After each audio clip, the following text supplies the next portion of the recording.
Church, I am not a professional chef, so you may be wondering where I got this chef jacket, and all I got to say on that is, don't worry about that.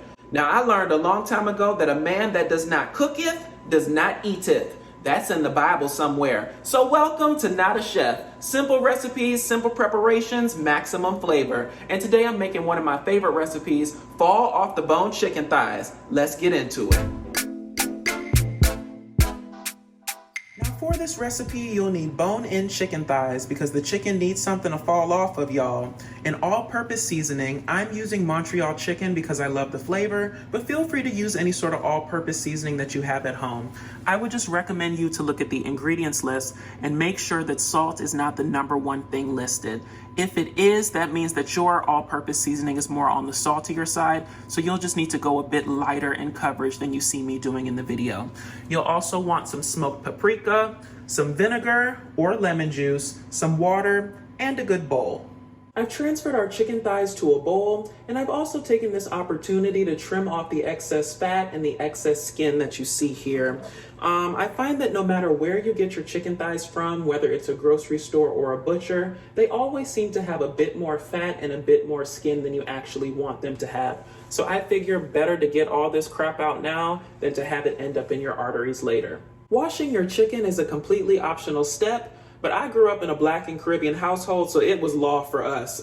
There was no option. You had to wash your chicken. So to your bowl, you want to get your vinegar, and you basically just want to throw a splash of it in, just enough to kind of coat all of the chicken pieces. You can feel free to eyeball it. And what I like to do is just go in and turn the chicken over, make sure that each piece is coated in the vinegar. And once you feel that that's been done, go ahead and take your water. And you kind of want to just fill up the water until the chicken is fully submerged. So just, of course, eyeball that till you get to that point. But once you get to that point, make sure all the chicken pieces are submerged, and you want to let this soak for about 15 minutes. After 15 minutes, give your chicken a quick swirl. Make sure it's all good, and now you want to drain. And once most of the liquid is drained out, just get your water once more, and you just want to rinse it one more time because we don't want the vinegar taste in the chicken. We just wanted the vinegar or lemon juice, if you have it, to basically just be cleaning our chicken. I find it takes away that, raw chickeny type smell. If any of you have ever smelled that, you know what I'm talking about. And once that's done and your chicken is sufficiently drained, you're going to want to pat this dry, and then we'll start the seasoning process. In terms of seasoning, we're going to start with our Montreal chicken. And remember, I told you guys that we're using this because it doesn't have salt listed as the first ingredient, so we can be a bit heavier with the application, all right? So we got our chicken thigh in hand, and you just want to go heavy on it, okay? You want to coat it, coat it, coat it, okay? You see that, guys? Coat it, coat it, coat it. Don't be afraid. It does not have salt listed in the first ingredient, so you can be a bit more heavy-handed with it. And get to know that chicken, okay? Pull back that skin, and you got to season some stuff in there too, okay? So we want to season it with a really good coat. Even season the skin on the top because you never know, okay? Put that back to bed. Look at it. If you're not happy with it, season it a little bit more. Turn that thing over in terms of this blank canvas that we have here. And you just want to do the same thing you did on the first go round, okay? Make sure you're getting every good nook and cranny, okay? And then when it looks like this on both sides, then we're going to move to our smoked paprika. So it doesn't add a whole bunch of flavor, but it adds a good color, and it also adds a nice light smokiness to it, okay? And so just like the Montreal chicken, you're going to coat it, but not as heavy, okay? Just a nice little coat over the top. Because it's red, it's going to look like there's a lot on it, but, you're just going pretty light on it. So just go both sides with that until the chicken looks like that. And remember, you got to pull back that skin. Get to know your chicken, okay? Get to know it in there. And once your chicken looks like that on both sides and underneath the skin, you're making sure that it looks like that, you're pretty much ready to go. So repeat for the remaining 5 pieces, and then you're going to want to marinate this overnight if you can. So my theory on marination is this: 6 hours is okay, 12 hours is all right, But if you can do it for overnight, that's the most ideal time. You know, people have different types of schedules. They might not have a very, very long period, but if you're marinating it for at least 6 hours, you're good to go, okay? So finish seasoning up your chicken, put your top on, put it in the fridge. 6 hours is okay. 12 hours is all right. And if you can do it overnight, that's great. And then we'll move on to the next step. Once your chicken thighs are marinated fully, y'all know I did mine for 24 hours. This is how they're going to look.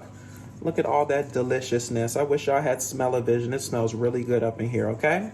But what you're gonna need next is a greased aluminum foil pan, or whatever pan you'd like to use. I prefer aluminum foil just because I'm used to cooking in them.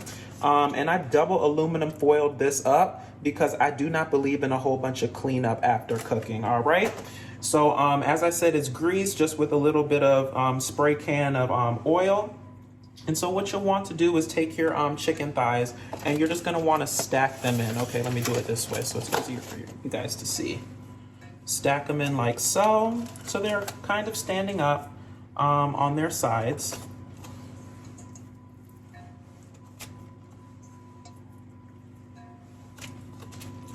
And I love these pans because, you know, making 6 chicken thighs is a breeze because it always comes out that each chicken thigh has its own space, okay? And once they're all in, they'll look like that. Get your handy dandy napkin in order to wipe your hands from all of the chicken marinade residue, okay? And then you're gonna wanna take a sheet of aluminum foil and you're gonna wanna say goodbye to them. Bye, chicken thighs. And you're just gonna wanna wrap this as tightly as you can, okay?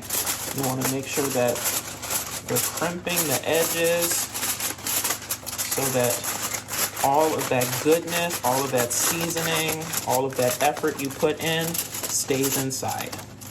Next, you're gonna wanna preheat your oven. So we are going to go upper oven, bake, and we're going to do 300 degrees and get that started. And once your oven is preheated and your chicken thighs are ready to go, you're gonna wanna stick them in the oven at 300 degrees for 2 full hours right here on the middle oven rack, okay? And don't touch them until after the first hour. We'll be back. After an hour, you want to take your chicken thighs out and start the draining process.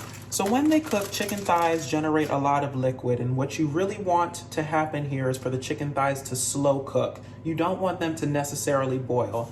So sometimes you'll have a lot of liquid, sometimes you won't have a lot, but I would just recommend after the first hour, just tilting the tray like so and pouring off any liquid into any sort of receptacle that you have. I just have a coffee cup here with a couple paper towels in.